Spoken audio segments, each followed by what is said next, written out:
Luca sat by the window, his fingers tracing invisible notes on the table. The grand piano, covered in dust, loomed in the corner of the room, a reminder of the life he once lived. Before the accident, music flowed through him like a second heartbeat, but now his hands refused to cooperate, trembling when he tried to play. The doctors said it was psychological. His body had healed, but his mind had not. Each failed attempt at the piano pulled him deeper into despair until he no longer tried at all. He turned his gaze from the window to the empty apartment, the silence almost unbearable. Music had once filled every corner of his world, but now it was replaced by a hollow void. Luca had lost more than just the ability to play. He had lost his identity. He no longer saw himself as a pianist, and without that, who was he? Across town, Isabella stood before the mirror in the ballet studio, her muscles aching with the strain of another long rehearsal. She felt the familiar tension in her legs, the pain that had become a constant companion, but she pushed it aside. She could still dance, and as long as she could move, she refused to acknowledge the doctor's warnings. Degenerative myopathy, they had said. She had months, maybe a year, before the disease would take away everything. But not yet. Not now. As Isabella spun gracefully across the floor, she felt the weight of denial pressing harder. Each step was a silent battle against the truth she refused to face. Dancing was her life, and like Luca, she feared who she would be without it. Luca shuffled into the cafe near the rehabilitation center, his mind elsewhere as he ordered his coffee. He had taken to walking through the neighborhood in the afternoons, seeking any distraction from the suffocating quiet of his apartment. Today, the air was crisp, and he found himself craving human connection, though he doubted he'd find it here. As he settled at a table in the corner, a soft voice caught his attention. Isabella sat a few tables away, deep in conversation with another dancer. Her laugh, light and melodic, drew Luca's gaze. She had the grace of someone who belonged to another world, moving as though every breath was part of an unspoken rhythm.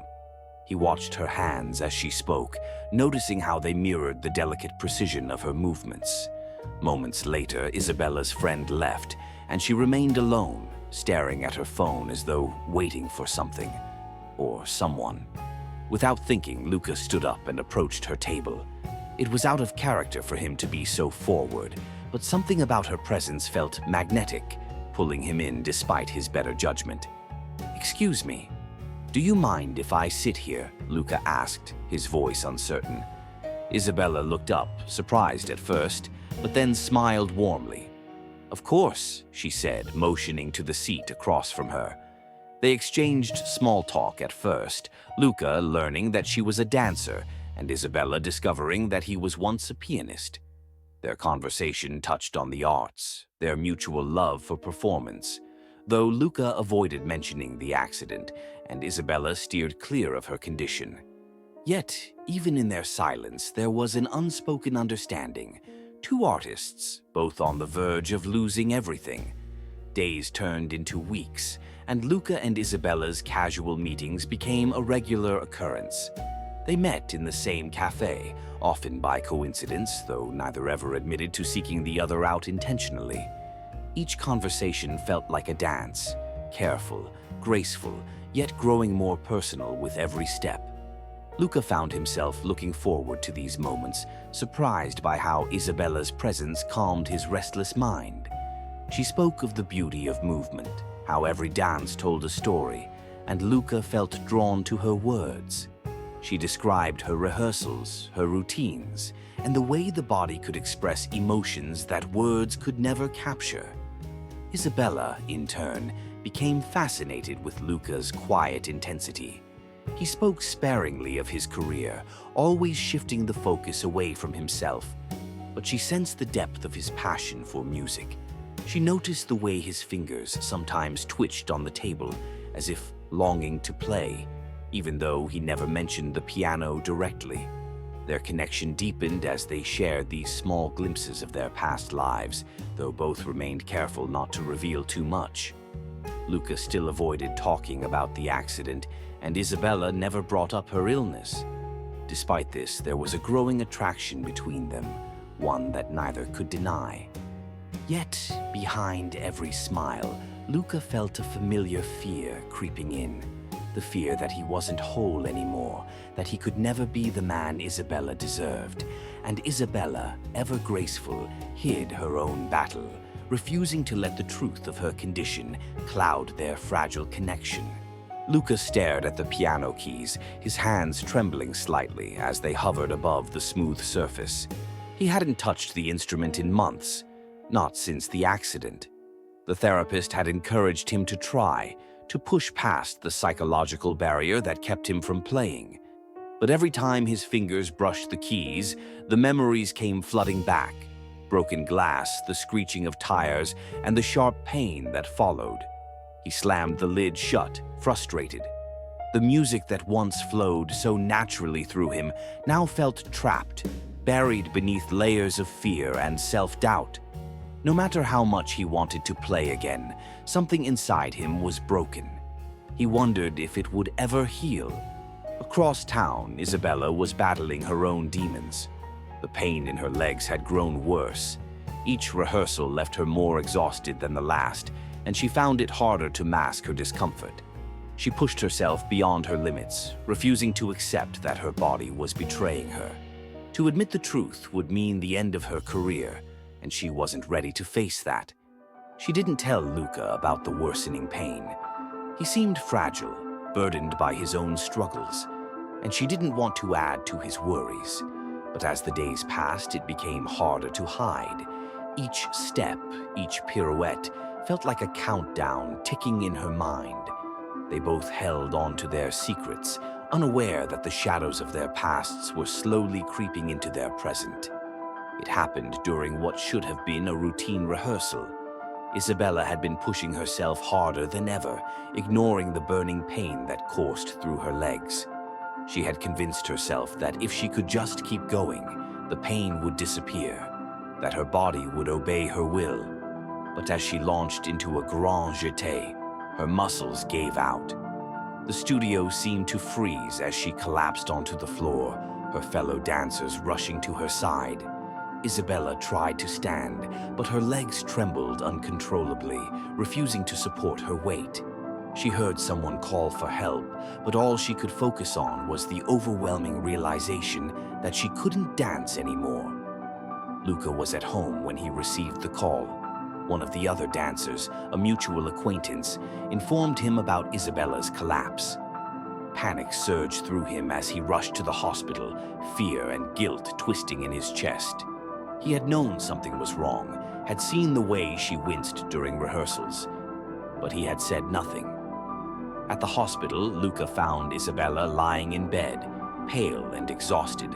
Her eyes, usually so full of life, were clouded with sorrow. He sat by her side, holding her hand in silence. "You should have told me," he said softly, his voice heavy with emotion. "And you should have told me about the accident," she replied, her voice barely a whisper. Their secrets, once carefully guarded, now lay between them, raw and exposed. It was a moment of reckoning for both of them. They had been hiding from the truth, not only from each other, but from themselves. Now there was no escaping it.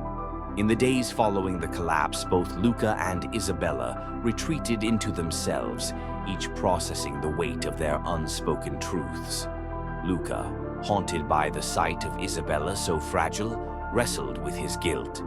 How could he have let things get this far? But then, wasn't he guilty of the same self-destruction? He had shut himself off from the piano, from the world, and from her. Isabella, meanwhile, could no longer deny the inevitable. The doctors had made it clear.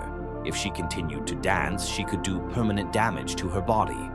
It was a crushing realization, one that tore at the very core of her identity. Without dance, who was she? The thought terrified her, but now, in the quiet of her recovery, she began to consider the possibility that there could be life beyond the stage. A week passed before Luca visited her again. This time, their conversation was different, more honest, more vulnerable. They spoke not just of what they had lost, but of what they still had. "I don't know if I'll ever play again," Luca admitted, staring at his hands. "But I want to try. For myself, and for you." Isabella nodded, her eyes softening. "I've been thinking, maybe I don't need to be on stage to dance. I could teach. I could choreograph." It was a turning point for both of them. The road ahead was uncertain, but for the first time they weren't running from their fears. They were ready to face them together. The theater was dimly lit, the familiar scent of wood and dust in the air. Isabella stood backstage, gazing out at the empty seats, her heart heavy with the knowledge that tonight would be her final performance. She had decided to say goodbye to the stage on her own terms, crafting one last dance that would embody everything she had learned, not just about movement, but about resilience. Luca watched her from the wings, his fingers resting lightly on the piano keys. After weeks of struggling, he had agreed to compose a piece for this moment, a farewell not just for her, but for both of them. It had been years since he'd performed in public, and though his hands still trembled, the music had returned, slowly, tentatively, but undeniably. As the curtain rose, Isabella took her place on the stage. Her movements, though slower than they once were still filled with grace and emotion.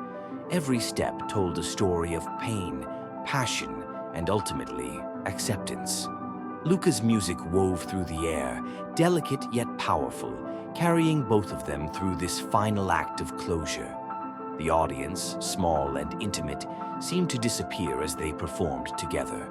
Luca at the piano, Isabella on stage. It wasn't the grand farewell she once imagined, but it was perfect in its own way. This wasn't an ending, it was a transition, a farewell to one chapter and the beginning of something new. When the last note faded, the silence that followed was filled with peace. The days following the final performance were quiet, but not empty. Isabella no longer felt the frantic urgency she once had. The decision to leave the stage had given her a strange sense of freedom, a release from the fear of losing something she had already said goodbye to. She had begun choreographing for a small dance company, working with young dancers who reminded her of the passion she once held. The joy of creation was still there, just in a different form. Luca, too, had found a new path. Though his hands would never regain their former strength, he had returned to the piano, not as the virtuoso he once was, but as a composer and teacher. His love for music hadn't faded. It had simply transformed. He spent his days composing new pieces and teaching students who, much like him, were learning to find their voice again. Their lives were quieter now, but no less meaningful. Together, they had learned that their art didn't define them, but rather it was an expression of who they were becoming. Their relationship, built on shared loss and mutual healing, had deepened in ways neither had expected. There was no longer a fear of what might be lost, only an excitement for what they could still create together. On a warm afternoon, Luca played softly on the piano as Isabella sketched out new choreography beside him. They didn't need words to fill the space between them. Their journey, once uncertain, had finally found its rhythm. Thanks for tuning in. If you loved this emotional story and want more captivating ones with unexpected twists, be sure to hit the subscribe button and ring the notification bell so you'll always know when a new story drops. Don't forget to like this video and share your thoughts about the story in the comments below. We can't wait to hear what you think. See you in the next story.